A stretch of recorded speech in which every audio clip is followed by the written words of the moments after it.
napag-usapan natin ang patungkol sa paggamit nitong si Adalman ng kanyang hidden gem na technique. Itong technique na ito ay ang kanyang Immortal Legion creation.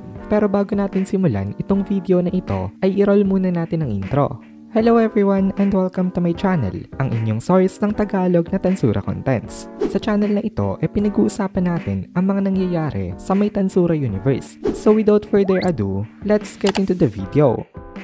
Nagka-upload nga pala ng solo leveling contents ang Anime Fan Narrations na owned rin ng Anime Kohai. So kung interested kayong manood ng mga contents ng solo leveling, ay pwede nyong i-check yung link sa my description. So mas mahirap nga nalabanan itong mga Death Giants compared sa mga regular Giants lang. Kasi itong mga Death Giants na ito ay kaya mag-resurrect kahit na ilang beses mo sila mapatay. As long as merong Magicule itong si Adalman. Yun ang benefit kapag mataas ang existence value mo. As long as may Magicules ka, ay pwede mong ma-resurrect ang mga under mo kapag ang gamit mong magic and necromancy. Pero kahit na nakapagsamon nga itong si Adalman ng mga Death Giants, ay hindi pa rin basta-basta na nagawang manalo nitong mga Death Giants dito. Kasi mali daw pala ang info na nakalap nila nung una. Hindi lang daw pala 1,000 ang high ranking fighters nitong Titan Army. Dahil 2,000 daw pala talaga ang bilang nitong mga ito. Ito yung mga over A-rank na fighters. Instantly daw na nagre-regenerate ang kanilang mga nakukuhang sugat gamit ang kanilang malakas na ultra speed regeneration. Invincible daw talaga itong mga ito as long as hindi daw sila nagtatake ng instant death na atake kasi kaya nga silang pagalingin ng kanilang regenerative na ability kaya nagawang matapatan nitong mga ito ang mga Death Giants nitong si Adalman. Sa ngayon ay walang nababawas sa mga forces na magkabilang side. Simula nung nagcast itong si Adalman ng Immortal Legion creation ay naging tabla na naman ang kanilang laban. Nawala na naman ang advantage nitong mga Titan kahit na nakalapit na sila sa harap nitong long wall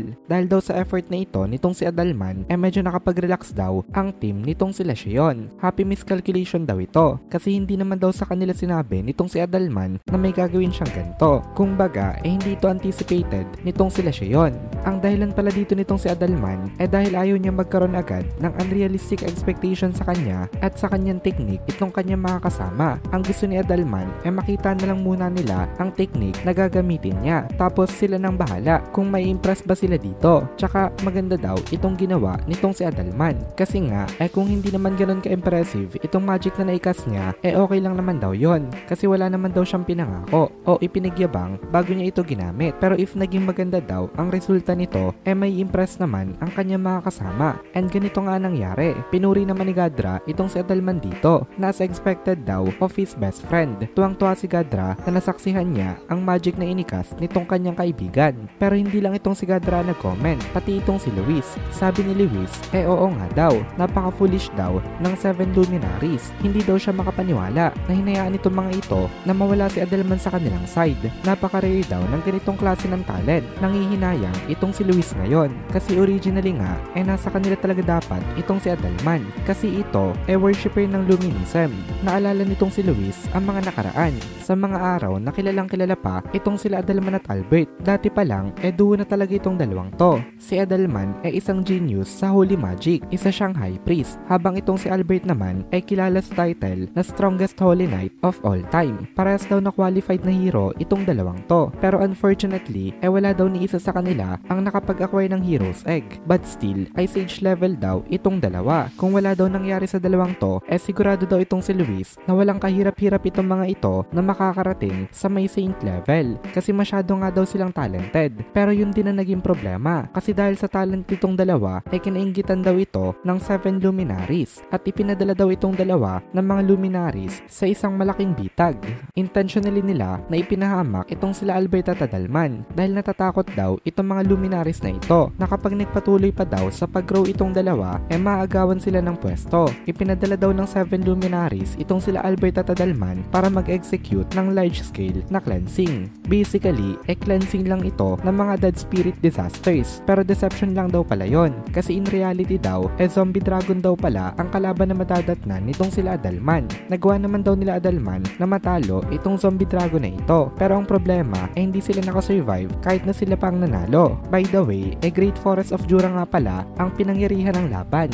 Nung hindi na daw nakabalik itong dalawang to naging presumed dead na silang dalawa. Hindi nga daw in-expect maging nitong sila Ruminas at Luis na hindi na makakabalik itong sila Adalman. Nababagsak daw pala itong mga ito sa may kamay nitong si Demon Lord Kazarayam. Pero mas lalo naman daw nilang hindi in-expect na eventually magiging alagad itong si Adalman nitong si Demon Lord Rimuru. Naging napaka-strange daw talaga ng fate nitong sila Adalman dito. Kaya naiinis itong si Ruminas kasi dapat daw talaga kanya itong si Adalman. Ngayong nakita na nila ang kakayahan nitong si Adalman pumunta naman sila sa may laban nitong si Albert. Ngayon gamit ni Albert itong kanyang espada. Nasa gitna itong si Albert ng battlefield. Nanonood itong si Xion ngayon dito at sabi ni Xion napakagaling daw nito na swordsman. Kitang kita daw from a great distance na nagpo-possess ito ng great skill. Tumango naman itong sila Dagora, Deborah at Liura sa kanya. Ngayon kasi nasa likod ni Xion itong tatlong ito. Nanonood rin sila sa may battlefield. Sabi nitong si Dagora napaka-cool daw nitong si Albert San. Sabi naman ni Liura oo nga daw. Ilang beses niya na daw ito na nakasama sa pagtitraining. Actually nakakalaban niya nga daw ito ng hand-to-hand combat. Napakalakas rin daw talaga nito. Then sabi naman ni Deborah ang katapat daw pala ngayon itong si Albert San ang kanilang Uncle Glazoid.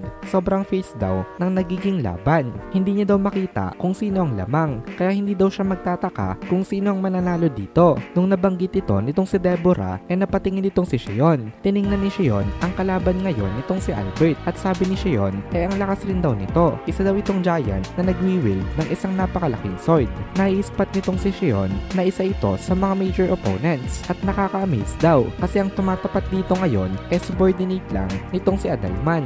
At dito na muna natin tatapusin itong video na ito. Kung nagugustuhan mo itong mga videos natin ay please consider joining the membership para mapanood mo na agad ang mga kasunod na part dahil palaging advance ang ating mga members. Also, ay please consider leaving a like at mag-comment ka na din para ma-boost naman tayo ng algorithm.